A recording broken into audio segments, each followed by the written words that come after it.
So I guess we're live now. Good morning, good afternoon, guys. Please write something in the chat that you can hear me and see us.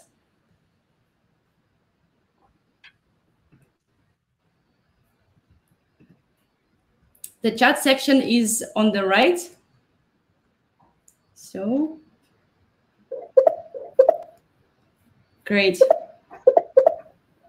Hello, everyone. I think everything is working properly. So I'm really glad to welcome all of you at our today's panel discussion regarding the new reality of the mobile industry and the upcoming changes. We should wait a couple more minutes while some people are still joining us. And it's necessary to say that we were planning this conference a couple of weeks ago, and we see how fast the things are changing. And actually, every day we receive some new information, and that's why actually this question and this situation is becoming more burning. So actually, 2020 is a really tough year for all of us. Many things have happened, and actually we still have 4 months for the new surprises, which I personally hope would be only good ones. But still, the thing is that the mobile industry, the digital industry, was always as a separate world with its own events and processes. But nowadays, this year, we see how the reality is becoming to change and how fast things are going. And actually, the IDFA tracking thing is not the only one thing that is happening now. Apple is being accused and being monopoly. Google released the new beta Google Play console with actually some kind of doubtful solutions regarding the internal analytics. So many things are happening now. And that's why here we invited our wonderful speakers to discuss how the landscape, the mobile industry landscape is changing and how we should adapt for it. So my name is Anna, and I'm head of consulting department at AppFollow. For those who probably do not familiar what AppFollow is, we are one-step solution for the mobile developers to estimate and measure and manage all the things which is regarding to the mobile marketing and reputation management. And here with me are wonderful speakers, who is the co-founder of branch company Mada. Hi. We also have here the CEO of Incipia mobile agency, Gabe. Hey, everyone. And we have Mark, who is a biddable lead at Babylon Health. Hello. Okay, guys, so we're ready to rock. Please note that this webinar is being recorded, so you will be able to get the record after our session. And also, please feel free to contribute in our discussion with your questions. There is a chat at the right corner, so please feel free to ask everything that you're interested in. We'll definitely cover up all these questions either during our discussion or at the end in the Q&A section. So guys, to warm up our audience, let us start our discussion with a short overview of this IDFA tracking thing. Why it is important? What is IDFA as itself? So this announcement actually was made this July by Apple during the DubDub conference. And what were your feelings when you first heard about this? Mada, please share your opinion. Sure. Should I give an overview of why the IDFA is important? Yeah. Yes, I'm sure. If you join this webinar, you probably understand, and you're here because you know what the IDFA is. If we think about the history, the IDFA was introduced in a way to create an identifier that allowed advertisers to say, okay, well, someone clicked inside an app and then clicked on an ad and then opened a different app. Let's make sure it's the same person, and we can attribute that install. So the IDFA, this kind of matching used to be done with an ID that was actually not resettable, and then Apple realized that was actually not good for user privacy, so they introduced the IDFA, which was an ID that was accessible by all the different apps in order to do this kind of matching. And what was interesting about it, it was resettable, and a user could actually disable it, just like a cookie. Just like the way you can disable cookies or you can reset your cookies, the same was true for the IDFA. with the introduction of the IDFA, the advertising industry really boomed. Before the existence of IDFA, it was very hard to actually match when someone did an ad. Someone came from an ad and installed an app. It was hard to understand who that user was. So advertising on mobile was just in the beginning. So the introduction of IDFA, advertising really boomed because there could be all these ad networks that were bringing installs.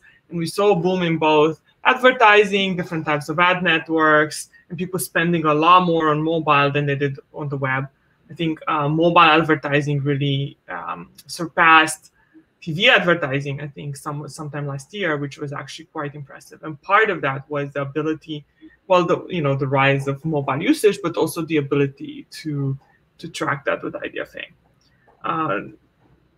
The problem with IDFA that Apple believes is that because the IDFA is accessible across multiple apps, Apple believes that bad players can create a persistent ID that lives across multiple apps and can track user behavior not in one app but in many, and those IDs can be sold, etc. So they announced at WWDC this year that they are basically going to make the IDFA only available if each app gets permission from the user and shows a model, and only once they get permission, the app can show the model whenever they want, but once they show that permission, then they can get access to IDFA. The big problem with that is, in order to do a matching between someone clicking inside an app and then downloading a different app, you actually need permission from both, right? Like you can only make a match if someone has allowed both the app where they click on an ad and the new app that they've just installed for the first time access to the IDFA. In all the roundtables that I've done and the talks, many advertisers are not even going to show the model. So, for all intensive purposes, the IDFA is dead.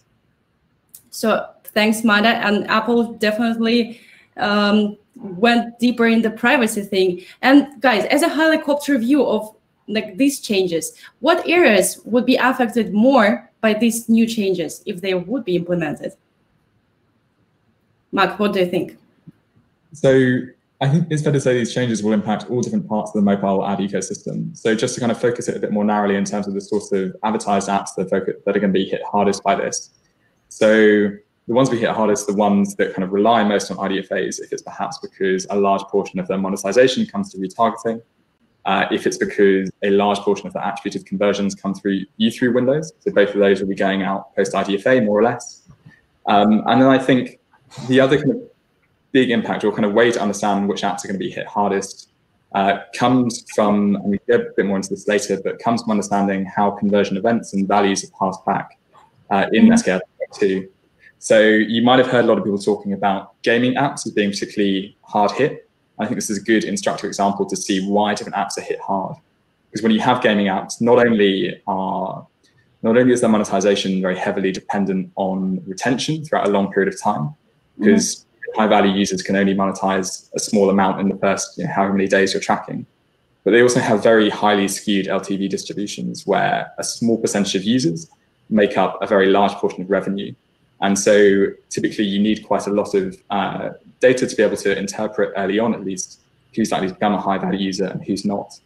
And so when you look at how Apple are handling conversion value postbacks with SKAdNetwork 2, where you have this 64-bit unsigned integer, so you basically have 64 or 63 different events you can pass back. This initially seems like quite a lot, but if you have to encode both retention data in there to understand how much users are coming back, and you have to encode also some information about what users are doing in the app, maybe you kind of split that 50-50 and you get 2 3-bit integers where you can use half of it to encode the retention, half of it to encode the events. All of a sudden, you've only got 8 values of each. So you can only capture retention data for, say, the first 8 days, or capture 3 independent events or 8 aggregated events. And so it becomes really, really hard for those sorts of advertisers with complex LTV models to understand immediately who's going to be high LTV and who's not going to be. And if you have even a small kind of shock to that model and a reduction in LTV, and that obviously causes huge ripple effects in terms of the sorts of efficiencies you can aim for, how hard you can afford to go with advertising. So definitely it's apps that have quite complex long-term monetization models are going to be really hard hit, I think, by the changes around IDFAs. True. Thanks. Actually, you touched a very interesting topic regarding the SCAD network. We definitely need to give some more details because we received many questions during the registration regarding how to implement this ecosystem to the existing one and how it probably, is there any future in this SCAD network or not? We definitely need to touch this in more detail. So for example, if the application has a subscription model of monetization, how they can possibly implement this SCAD network, because there is no view-through window, this limited time to the conversion value estimates, how they can deal with this? How do they can actually use this SCAD network or not? Sure, I think it's definitely a difficult one. It's certainly difficult if you expect subscriptions to happen any meaningful amount of time after the users first engage with the app. And of course, that will depend on a case-by-case basis. I think that certainly with the kind of stay of execution that's being granted until early next year, the focus is definitely on people who are running advertising through sorts of apps to use this time wisely in terms of understanding what events they can pass back and how long they need to wait in order to understand like what are the best markers of whether a user will go on to subscribe and also how long they're likely to subscribe for. So it's definitely something that this delay has helped provide more time for and something that should be focused on. Yeah, actually, for me, SCAD networks by now, like as it is now, looks like a throwback to the past, to the 10 years ago, to these attribution things, and definitely not a solution for the new reality. But returning to this IDFA topic thing, Gabe, what was your first thoughts when you heard this announcement regarding the new policy? What was your thinking about? That it's massive, that these changes are the biggest that have happened since the introduction of the App Store, and that it's going to be very wide-ranging in the impacts. For one, there's the ability to track ROI.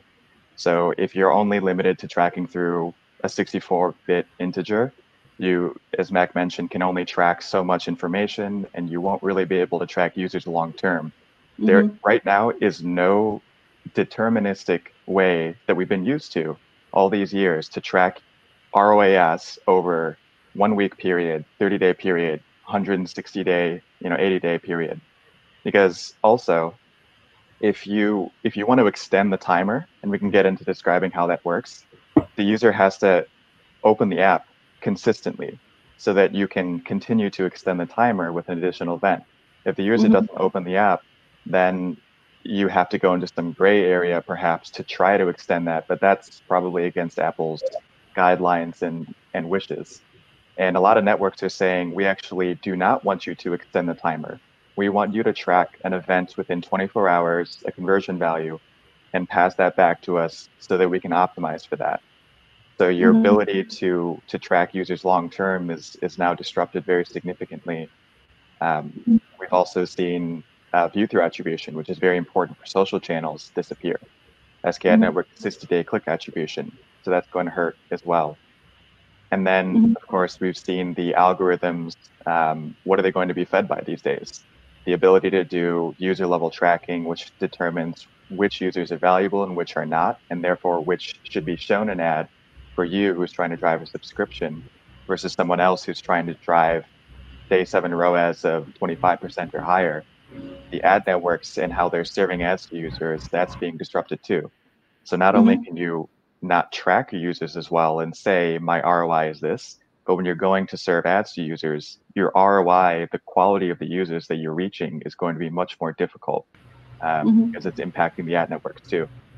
So I definitely saw that this was a tidal wave coming and would probably push a lot of people into trying to establish, if they haven't already, web-first acquisition flows, and perhaps move away from mobile advertising in the iOS ecosystem to some degree until we see how the dynamics ultimately play out.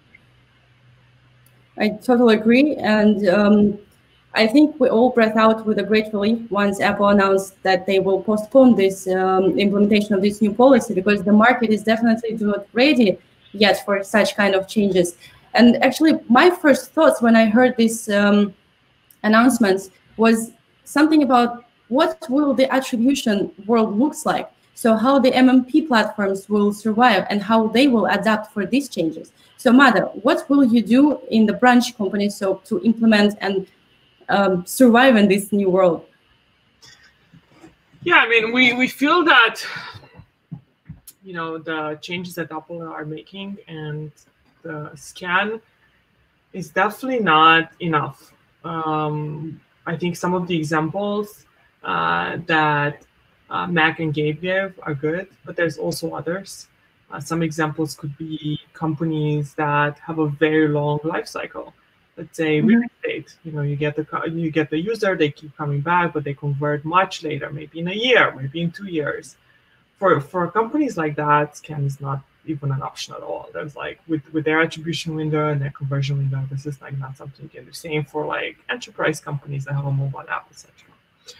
So we believe that we are in a world where while we will 100% adapt to scan and we're building a dashboard and we're doing integrations with all the different self-attributing networks like Facebook, Snap, Twitter, Google, etc. We also feel that there needs to be another solution. We are calling that solution predictive modeling. And basically, we are going to give more granular data on your campaigns through guessing. What we used to do in the past, where in most cases when we had access to the IDFA, we used the IDFA and we gave a match guaranteed. We will not have that, but we'll have a very high probabilistic match that will help you understand, you know, between someone clicking a link and someone opening an app and installing an app, you know, what's the likelihood that this is the same person? I think there was a question, you know, like why we're not calling it persona anymore. We felt that the name persona was too close to this idea that you can create a persistive person. We don't do any of that. We don't store anything at the user level. We do a point-in-time match between a link click and someone opening an app, and that's about it. And we use historical data, user agents, etc., to make that match, as well as our link graph. I think it's important to continue doing that because even when you think about, you know, the changes and scan is only an option for app-to-app advertising. There's many other ways that you can acquire users to your app. You know, banner on your website. We have a whole solution around that. Links in social, links in referrals, links in sharing. There's just so many other ways. And we always gave attribution not just on, you know, paid advertising, but everything else. And we're going to continue using that and give users a solution. So, you know, if you want to use that solution for branch in addition to scan, and in addition to the IDFA, which if you ask for permission and you have it, we will, you know, continue to give you guaranteed matches in that case. But if you use a link in any of your ads, we'll be able to continue using predictive modeling to give you insights. So the predictive modeling sounds very interesting, actually, and very complicated because, like, all the estimates are still estimates, and this is definitely a big challenge for all the market. And they're high estimates, but it's not going to be an exact match. Like you could use our link, our matching in the past to do things like auto login and things like that. We no longer, we think that you should use this mostly for attribution. It will be highly accurate, but it will not be exact. You also mentioned a very good thing that's probably there will increase, like we will see the increase in, for example, web to app advertising. But speaking about the, like, still, if we speaking about our constant user acquisition campaigns, Mark, as soon as you're like in charge of all these user acquisition processes in your product, how you will adapt and measure these campaigns, like in terms of ROI and ROAS, how you will operate with the new metrics, or how you will measure basically this? Sure, it's definitely a big challenge for us because a bit of background, Babylon, where I work, is a health tech company, and one of the, I guess, interesting things about measuring health tech or health generally is that you can sign people up whenever you want, but people aren't going to use your services immediately. People use services when they're sick. And so there is an interesting challenge there in how you divert your acquisition spend to users that you think will use you when it comes to that point when they are sick. So that's definitely the challenge that's on our minds when this gets rolled out early next year. I think we're very grateful for the delay because we definitely have a lot of work to do in understanding what are those kind of precursor events, or what can we tell about how a user engages with our app early on that would be a good indicator of like whether they come to us in their moments of need, when they actually do need an appointment or symptom checking. So I think it comes down to that, and something that you have to work with data science teams for, to understand like what you can tell in the short-term period after they use your app is a good indicator of long-term value. Great. And like before we move forward to our discussion, there are some questions regarding the branch adaptation to the SANs. Madhav, how branch is going to work with SANs, especially with the Facebook? There is a question from the audience. Let us cover up now. Yeah, so we're building a scan dashboard, and we are going. Facebook is basically going to send aggregate data to branch, as well Twitter and all of the other SANs, and you'll be able to actually see comparative data and aggregate data from those into our scan dashboard. It's something that we're going to release shortly. So I think so we're basically going to continue having an integration with SANs.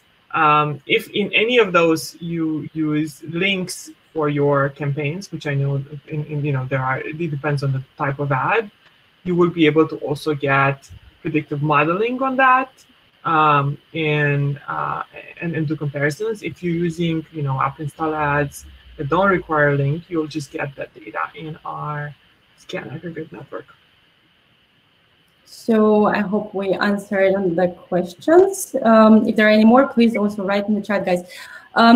As soon as we're still discussing these user acquisition things, and as soon as there are lots of limitations are going on with these measurement things and basically acquiring the users, we still have this Apple Search Ads instrument. So Gabe, how do you think, what is the future of the Apple Search Ads? Will they probably promote this more aggressively as an instrument, or what will happen? Apple Search Ads is the least effective channel of all this.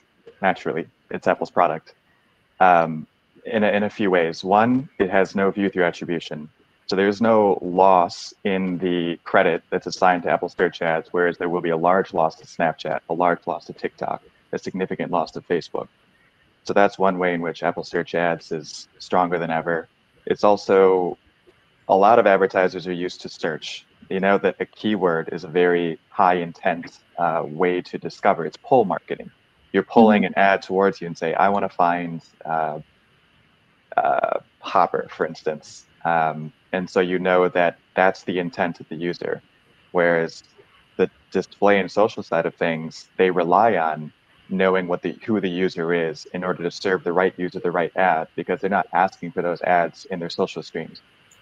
So those are a couple of ways in which it's going to be still strong.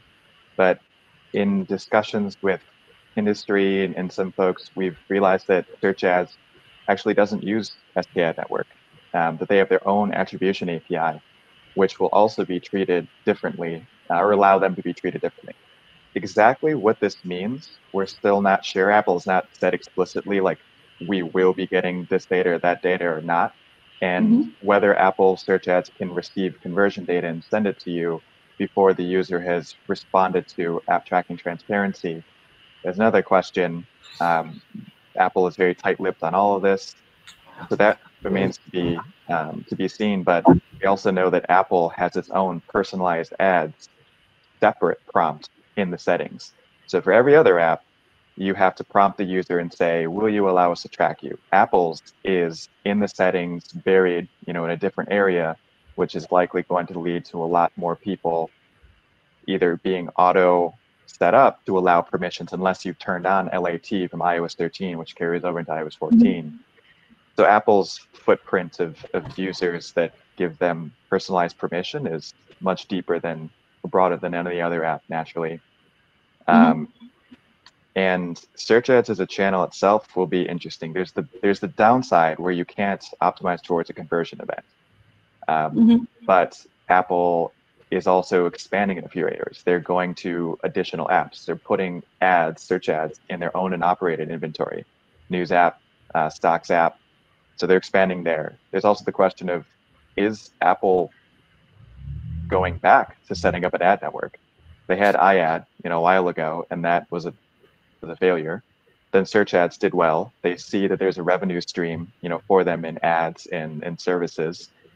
So are they setting themselves up to be an ad network that doesn't rely on the IDFA, and that's an alternative when they've cut the legs out underneath monetization from advertising, and they'll say, here's an option that you can make money the Apple approved way. So that would filter into search ads as well as inventory. But the issue is targeting. Apple's non-search inventory is likely going to be very poor quality. So will people even want to buy it if they go that direction? That remains to be seen. Yeah, thanks for this information. A very interesting one. I saw lots of discussions regarding the Apple search ads during the past days. Many people think that this IDFA policy's decision is somehow connected to promotion of the Apple search ads as an instrument, and they pushing their services as itself to the market. And here we cannot pass by to the Facebook, because the Facebook were almost the first guys who reacted on these changes.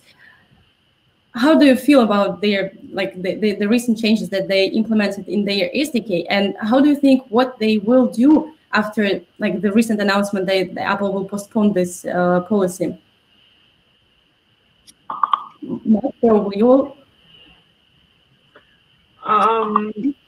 I feel like Gabe was about to take this one, so I'm gonna let him go first. Sure, I can kick it off. That there's a whole lot of speculation around who will do what and what have you. So take this all with a grain of salt, because nobody knows. That's one thing we've learned really truly. Nobody knows what's happening here. Not even Apple knows. They said, oh, this is going to happen, and then they delayed it. We figured it was coming out a week from now. So, well, Apple is a very siloed company, so you could imagine certain people making this decision without others knowing, and then them realizing the impact on the ecosystem. I don't think Apple was malicious in this. I think it was just a lot of different departments. I really don't know if they realize the impact on the whole ecosystem, which is why I think they delayed it. But sorry, Gabe, I didn't. No, that's okay. I agree. It's great that they've listened through their conversations with developers and partners and delayed this. That does offer hope that SKAd Network can be improved, that they are willing to work with the community. So I agree that the Apple silo and systems internally must be crazy. But Facebook, they've admitted in public documents that this is a huge danger, existential danger to the business, because of how much money they make off of monetizing users in their app from app ads. So Facebook announced, there's this PDF that's circulating with their FAQs, and there's a lot of details in that. But one of the things they said is that they're going to create a separate ad account for iOS 14 advertising, separate from iOS 13 and before. And you can upload IDFAs to this account, to Rail lookalikes. You're only going to have a maximum of 9 campaigns. There's so many limitations in how you can run ads in this iOS 14 account.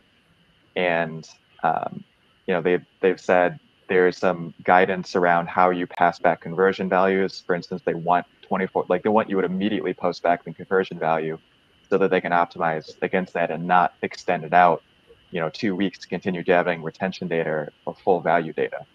But Facebook has seen Apple's changes, and they said, we cannot rely on IDFA. We assume that it's dead. There's no use for this because Apple could take it away at any point.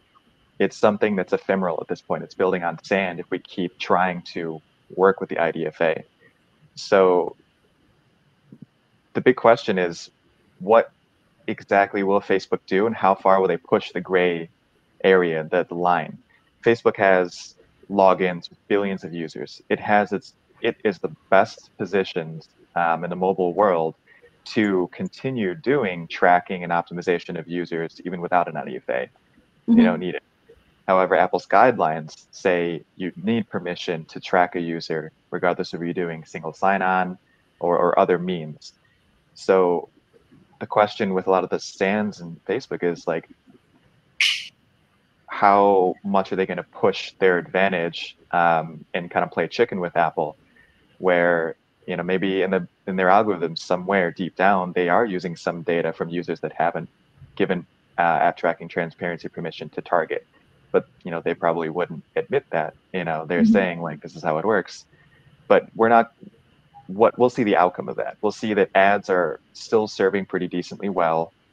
There's going to be a hit to efficiency, but on the other side, they may do something to maintain their ability to monetize users on app, or perhaps they'll shift app inventory to web inventory. If enough advertisers figure out how to do the web first flow into app, maybe a user, instead of seeing an app AEO ad or an MAI ad, they'll see a web ad for conversion events. So I'm very curious to see how their dynamics will play out and their algorithm. Like, what will happen when this algorithm has much less data fidelity to play with? Is it going to be able to adapt to this, new world? What will happen to the CPMs and the costs in the auctions? When games, let's say, pull their budget back and they say we can't spend as much because we can't deterministically be confident, we need to continue gathering data, this will create a hole where branding advertisers who don't care about downstream KPIs will say, great, we'll pick up all of this. Web advertisers will say, great, we'll pick up all this. Advertisers that can optimize towards a 24-hour CPA and say our CAC is this much, we know that we can monetize users well off this, they'll say, great, we'll pick it up. So there's these differing pressures where, who knows where the auctions are going to be on the other side of this, but they've already kind of committed to building out these new ad accounts, being ready for a world without the IDFA. So maybe they say the new ad accounts are in beta and that you can start to use them and try them. And that iOS 14.1, forward is maybe the new ad account and everything else is the old ad account. But all this to say, there's a lot of uncertainty. And I do think, though, that like if you think about Facebook and the other stands, I think they have the volume, and it's going to be a lot harder for newer ad networks to compete with them because you can do less ROI. And I can see a lot of marketers saying, well, I'm just going to do like Facebook, or I'm just going to do Google for this and Facebook for that. And it's so much harder now to add a new ad network, right? You have to register it, and you have to re-release your app. It's like much more complicated. So it's almost like everything here, while this will impact the SANs, I do think it's going to impact them a lot less than the independent ad networks. Like for them, this is really the apocalypse, because it's, their ability to like show ROI and say, oh, but use us versus Facebook because like we have a higher ROI, like that's going to disappear. So it's like, this is making the powerful even more powerful. And it's kind of really shitty for the ecosystem that it's like, that's already so much power, including Apple, and now this change is giving them even more power. That's true, and nobody knows what will happen like in a month. And actually, the thing is, I will definitely miss my personalized advertising in Facebook and Instagram. This is definitely something that's make my life easier. But speaking about the retargeting campaigns, we didn't touch this topic. Mark, do you use in your product the retargeting campaigns? And actually, usually it is very profitable ones. But since these changes will go into life, it probably will kill this retargeting as an industry. What do you think? Yeah, certainly. We're not too exposed in retargeting at what we do because, again, we're kind of predicated on when people need us. The changes around iOS 14 to retargeting are pretty massive. So because most retargeting is predicated on proliferation of IDFAs, like traditional retargeting is going to more or less go out the window, except in that very small percentage of cases where both ad network and advertised app share IDFAs back and forth. But in a very small percentage of cases, I'm only aware of one very small type of retargeting, which is IDFA retargeting for publishers who own multiple apps and kind of can retarget across those. But that obviously is only relevant to quite a limited pool of developers. So it's something that most people can't really count on. It definitely gives a small advantage to those people if they own large networks of apps. But retargeting for the average advertiser is going to be extremely limited post iOS 14. Yeah, web retargeting is probably going to become bigger. And I do think like Branch has a whole web-to-web service, and I think that's probably going to become even more popular. It was popular before because it was always cheaper to acquire on the web and then convert from your website to the app. I think this is going to become even bigger. And I think while app retargeting is not going to be there, I think the web retargeting is probably going to like blow up a little bit. Yeah, web to app is definitely one big solution for this situation. And like guys, if you have an ability to say some tips and tricks for our audience, how to adapt the whole reporting process for the iOS now. What steps should the developers implement in their mobile measurement partners in their ecosystem overall? So what will be the changes that publishers should adapt at this moment to prepare for this? Do you want me to start, or does anyone else? Yeah, sure. Okay, so the first step is decide if you plan to show the IDFA permission model. Some apps are planning to do this, some are not, but you have to decide. And if you decide to do it, implement the app tracking transparency framework to show it. 2, prepare your app for SKAdNetwork. Work with your MMP to understand how SKAdNetwork supports, how they're going to support SKAdNetwork. If you're interested, I already kind of covered Branch, but if you're interested, please let us know. We also have a page, branch.ios/iOS-14. And then work with your team to determine a conversion value strategy. I think as both Mac and Gabe said, this is fairly complicated. There's a lot of rules around it. Like you cannot send a conversion event with a lower number than a previous conversion event. There's a lot of stuff around that. So your MMPs, including Branch, can probably help with that. And then if you SKAdNetwork limitations make this unworkable, update your campaign strategy to leverage other options. If you are using Branch, make sure that you start using different types of ads that actually have a link, because then you'll be able to have predictive modeling that will give you more granular data than SKAdNetwork. And then lastly, I think diversify your campaign strategy and consider own channels like email, web, social media, and web inventory for paid campaigns. Don't rely just on app campaigns, and be ready for potential service interruptions because they could happen. It's still a lot of unknown. The likelihood of that happening now that everything has been made, I think it's a lot lower. But if the changes are happening a week from now, yeah. Yeah, very interesting flow. Gabe, Mark, do you want to add something here? What would be your suggestions? Sure. I'll. There's a question also asked that ties into this. I think between now and 2021, when this all truly does roll out, and even after, when you can still get data, cohorted data on users that give you app tracking transparency permission, study, as Mac mentioned, work with data scientists and try to study whether you can have a confident enough prediction of long-term value within the first 24 hours. Is there an event or some new event or some new behavior, some new prompt that, or hook in the product that you can create that allows you to say, this user is going to be alive for more than a year for us, and that's good enough for us to pay a certain amount or to earn a certain amount. If you can push the valuation of a user into 24 hours, you'll be able to continue running campaigns and not have to worry about ROAS tracking and all that. But as Magda and Mac have both mentioned, like this isn't going to work for all apps. So if it does work for you, do it. Figure out what happens in the first 24 hours and how much you should pay for that, and you can continue running campaigns with SKAdNetwork paying for that. For other advertisers, go to web, go to Android until Google does whatever it's going to do next. And go to other channels, as Magda mentioned, strengthen your organic social, your ASO, your earned and owned marketing.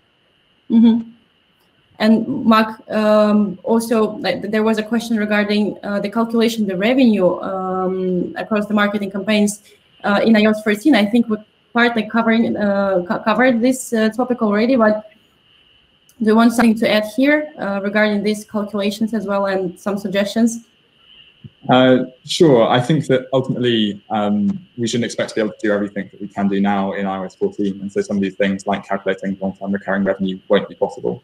And I think that the answer, as Gabe said, is trying to work out what markers there are within like the immediate period post-install that can give you the best estimated LTV. And I think that a lot of reporting is going to shift towards more focusing on expected values and expected LTVs based on those initial events that you see within a user's life. So yeah, I don't think that everything's going to be replicable, certainly not. And I think that a lot of reporting is going to shift over to estimated metrics based on what you can see within that small 6-bit integer. Yeah, so we're a bit running out of time, but I have the last question for you guys. We didn't cover the Android audience. So iOS and Apple is just a part of the market, and Google's still keeping silence regarding this topic. How do you think, and they definitely cannot pass by this privacy thing, how do you think, what will Google, how they will react and what they will probably implement? Sure. So Google have been keeping their cards fairly close to their chest and haven't really given much indication of which way they're going to go. I've seen a lot of comparisons with kind of predicted outcomes from Google here with the saga that continued between Google and Safari over ITP, where Google eventually relented and followed suit with Safari. I think it's difficult drawing quite direct comparisons with this because naturally Google's revenues are far more predicated on the proliferation of GAIDs than they are on third-party cookies. So it's difficult to see an exact analogy. I think ultimately the pressure that Apple's piled on by doing this will mean that, I don't necessarily know when, but at some point Google will likely follow suit. I think the one way in which the kind of history around ITP and Safari will be indicative is that I think if and when Google do come out and say they're planning to deprecate GAIDs, I think they'll do it in a manner quite similar to how they did it with third-party cookies on Chrome, which is set a very long sunsetting period, which not only takes the kind of the regulatory and other pressure off them, but also allows them to continue monetizing from the existence of GAIDs until that period is passed. So I definitely don't expect them to do a kind of 3-month sunset like Apple were. You never know. But I hope you're right. It's not Google I mean, a lot of the things that Google has done overpassed. I think they give a lot more leeway and a long period to developers. I think even in this case, if Apple had announced this and given people a lot more time, which I think in the end they had to, probably the market wouldn't have reacted this way. Gabe, you want something to add regarding the Google decisions in the future? No, I agree that given all this pressure, Google's probably going to have to do something, but they're going to take the time to figure out how to turn this into a moat. Right now, the IDFA or tracking users at the user level is great. It allows Facebook to make a ton of money. Google doesn't like Facebook, neither does Apple. So if Google can create a new system on Android that makes it okay for user privacy enough that they're not going to be chased down by some regulatory body, and also cuts the knees off at Facebook, that's probably what all their efforts are going to be. As Mike mentioned, how to strengthen their walled garden. So whatever they're going to do is going to also hurt Google the least, or potentially even help. True. So we'll wait for their reaction, and the new services probably. Actually, we get one interesting question regarding is there any potential for the new services coming up with in this new world? So probably the alternative ways how to measure the subscription models, for example, or something like that. How do you think, guys? Is there any kind of such things that can be happened in our new reality? Mada, what do you think? You're working in branch, so probably you're investigating this question. How do you think will this? I mean, we are in a world where, you know, I like to, I have compared the mobile ecosystem with Game of Thrones. Because it really is like the power.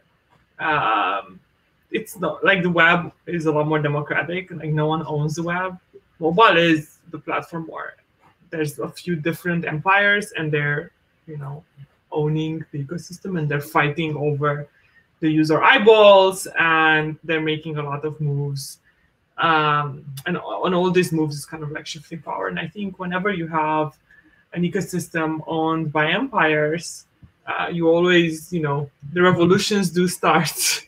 I think we've seen it in the past, Microsoft and others, where there were incumbents and companies that were starting to provide solutions that made the ecosystem more open, more connected.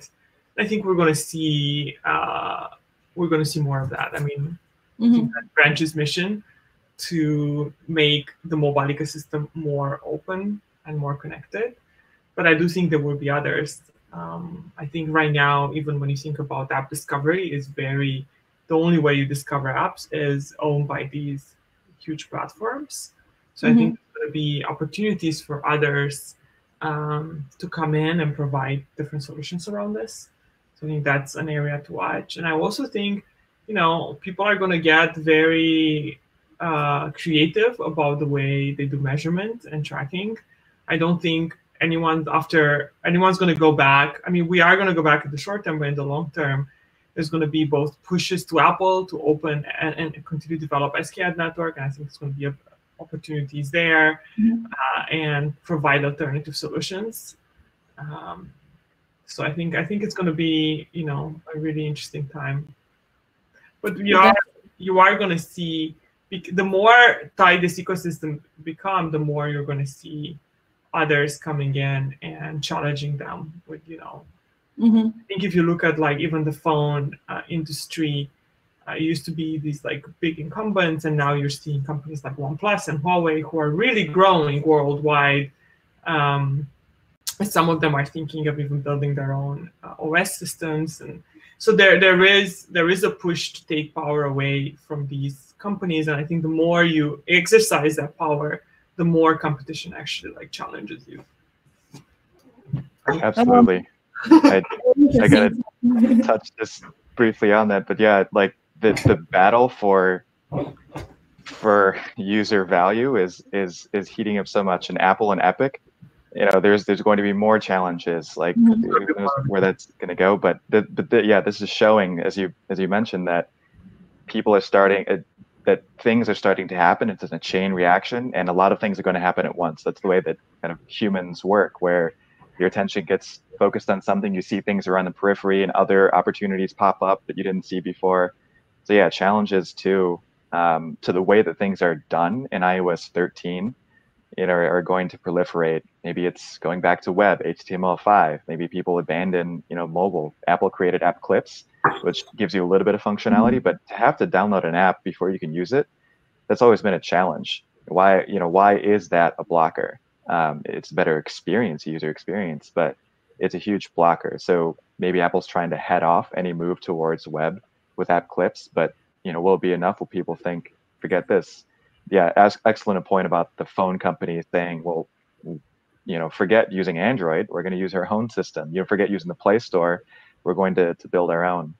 But I think last point on like new services, I think everyone's moving towards predictive.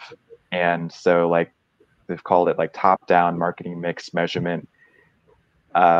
Perhaps advertising networks plug more directly into the business, like total revenues per month, you know, and say, instead of optimizing towards a user ROI, we're going to say, we're going to drive plus 12% growth in your revenue. And we're going to say that, you know, we were a big part of that. So maybe Facebook just says, give us more of your data. Give us your actual like monthly annual sales figures, and we're going to start like driving your business, your entire business forward. Maybe. Who knows? Great. So I think we're all waiting for the release of iOS 14, and nobody can predict any things, because like really situation is changing day by day, and no one knows what will happen in a month.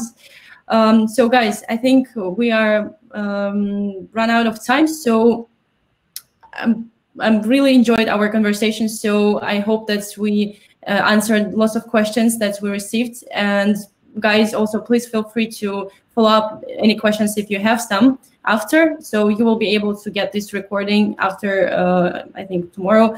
And thank all of you for taking part and for joining us today. Appreciate. And thank you. Have a good evening day. Bye. Right on. Bye. Bye, everyone. Good luck.